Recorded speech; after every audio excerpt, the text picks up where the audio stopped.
নমস্কাৰ, পুনৰ এটা নতুন ভিডিঅ'লৈ আপোনালোকক স্বাগতম জনাইছোঁ।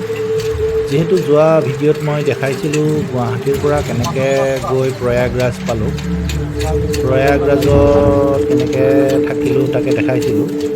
এতিয়া আজি আপোনালোকক দেখুৱাই আছোঁ প্ৰয়াগৰাজৰ গলিয়েদি গৈ গংগা নদীৰ পাৰত আমি যিটো উদ্দেশ্যৰ কাৰণে গৈছিলোঁ সেই উদ্দেশ্যটো পূৰণ কৰিবলৈ গৈ আছোঁ। এতিয়া এয়া আমি পালোঁ গংগা নদীৰ পাৰ। ইয়াতে আমাৰ যিখিনি কৰ্তব্য, যিখিনি বৈদিক কৰ্তব্যৰ কাৰণে আমি গৈছিলোঁ সেই কৰ্তব্যখিনি ইয়াতে কৰিম। এইখিনি হ'ল গংগা নদীৰ পাৰ। এয়া আপোনালোকৰ প্ৰয়াগৰাজৰ টাউনৰ ভিতৰতে আছে। এইখিনি মানে আমি য'ত আছিলোঁ তাৰ পৰা বেছি দূৰ নহয়, মোটামুটি 1.5 কিলোমিটাৰমানৰ ভিতৰতে, টাউনৰ ভিতৰতে আছে। এয়া আমি ইয়াতে আমাৰ যিখিনি বৈদিক কৰ্তব্য আছিলে, যিটো মানে উদ্দেশ্যত গৈছিলোঁ সেই উদ্দেশ্যখিনি পূৰণ কৰিলোঁ ইয়াতে। এয়া মোৰ দাদা আৰু মই কৰ্তব্যখিনি সমাপন হোৱাৰ পিছত ইয়াতে হেৰি মানে কৰিলোঁ। ইয়াৰ পিছতে আপোনালোকে দেখিবলৈ পাব যে আমি কেনেকৈ প্ৰয়াগৰাজৰ ত্ৰিবেণী সংগমলৈ যাত্ৰা কৰিম।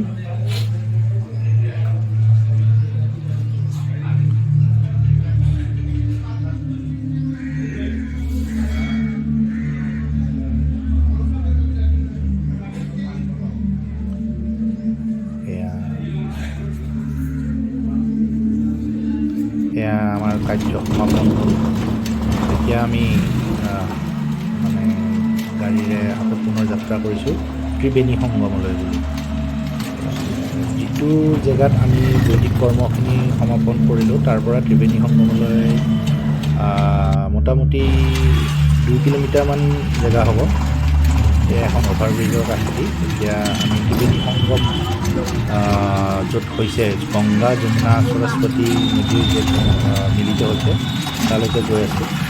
আৰু এই জেগাটোত, যিটো জেগাত আমি গৈ আছোঁ, ইয়াতে প্ৰত্যেক 12 বছৰৰ মূৰে মূৰে কুম্ভ মেলা পাতে আৰু 24 বছৰৰ মূৰে মূৰে মহাকুম্ভ মেলা অনুষ্ঠিত হয়। সেইকাৰণে প্ৰয়াগৰাজ এই হেৰিৰ কাৰণে বিখ্যাত। গোটেই পৃথিৱীৰ যিমান হিন্দু ধৰ্মাৱলম্বী, সনাতন ধৰ্মাৱলম্বী মানুহ আছে প্ৰায়খিনিয়ে ইয়াতে কুম্ভ মেলাত আহে। এয়া এই জেগা যিখিনি দেখিছে আপোনালোকে সন্মুখৰ ফালে, যিখিনি ফিল্ডৰ নিচিনা জেগা দেখিছে, খালী জেগা দেখিছে, ইয়াতে কুম্ভ মেলা অনুষ্ঠিত হয়। ইয়াতে প্ৰত্যেক 12 বছৰৰ মূৰে মূৰে কুম্ভ মেলা হয় আৰু 24 বছৰৰ মূৰে মূৰে মহাকুম্ভ মেলা হয়। এইটো এটা কিলা। এই কিলাটো নাম হ'ল অক্ষয়বট কিলা। এই এজন হিন্দু ৰজাই বনোৱা কিলা। ইয়াতে বহুত বছৰৰ আগৰ হয়। ত্ৰিবেণী সংগমলৈ গ'লে এই কিলাটো দেখিবলৈ পাব। ইয়াতে খুব শৃংখলাবদ্ধভাৱে মানুহবিলাকৰ মানে যিখিনি হেৰি আছে, বিশেষকৈ আমি যিবিলাক যাত্ৰী গৈছোঁ, যাত্ৰীবিলাকৰ লগত বহুত ধুনীয়া ব্যৱহাৰ কৰে, কোনো উচ্ছৃংখলতা নাই। এইবিলাক যে জেগা দেখিছে, ইয়াতে মহাকুম্ভ মেলা আৰু কুম্ভ মেলা অনুষ্ঠিত হয়। ইয়াতে এতিয়া যিহেতু কুম্ভ মেলাৰ কোনো হেৰি নাই, সেইকাৰণে জেগাবিলাক এনেকুৱাকৈ খালী হৈ পৰি আছে। আপোনালোকে ত্ৰিবেণী সংগমলৈ গ'লে এনেকৈ দেখিবলৈ পাব। খুব কম খৰচৰ ভিতৰতে আৰু খুব ধুনীয়াকৈ, কোনো অসুবিধা নোহোৱাকৈ আপোনালোকে ত্ৰিবেণী সংগমত গৈ গংগা, যমুনা, সৰস্বতী মাৰ বুকুত গা ধুই কিনে আপোনালোকে মানে মনৰ কামনা পূৰণ কৰিবলৈ পাৰিব। এয়া আমি পালোঁ ত্ৰিবেণী সংগম। ইয়াতে গংগা আৰু যমুনা নদী আৰু সৰস্বতী, যিহেতু সৰস্বতী নদীটো মানে লুপ্ত হৈ আছে বুলি কয়, তথাপিও ইয়াতে ত্ৰিবেণী সংগম বুলিয়ে কোৱা হয়। সৰস্বতী নদীটোৰ কথাও ইয়াতে উল্লেখ কৰা হয়। গতিকে তিনিখন নৈ একেলগে লগ লাগি ইয়াতে এটা খুব মাংগলিক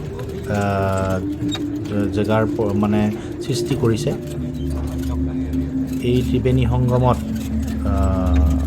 স্নান কৰিলে মানুহৰ পুণ্য হয় বুলি একোটা লোকবিশ্বাস বহুত বছৰ আগৰ পৰাই চলি আহিছে। গতিকে ভিডিঅ'টো আগলৈকে চাই থাককচোন, আৰু বহুত দেখিবলৈ পাব কেনেকৈ আমি নাৱত উঠি মূল যিটো ঠাই, ত্ৰিবেণী সংগমৰ যিটো মূল ঠাই য'ত স্নান কৰা হয় তালৈকে যাম। সেইখিনি আপোনালোকক দেখুৱাম। মই গোটেইখিনি ভিডিঅ' কৰি থোৱা আছে। আপোনালোকে মোৰ ভিডিঅ'টো চালে কেনেকৈ ক'ত কি কৰিব লাগে গোটেইখিনি গম পাব। আপোনালোকে গ'লেও এটা ভাল মোৰ ভিডিঅ'ৰ পৰা ভাল ধাৰণা এটা ল'বলৈ পাৰিব যে কেনেকৈ কি কৰিব লাগে। এইয়া নাওবিলাক যে ৰখি আছে, এই নাওবিলাক আপোনাৰ ত্ৰিবেণী দেউতা সিফালে বহক, এফালে বহিলে হেৰি হৈ যাব। जय गंगा मैया।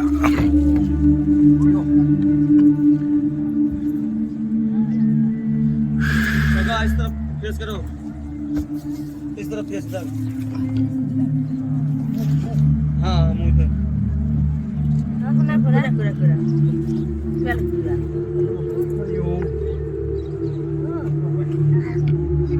मारे कलर बहाना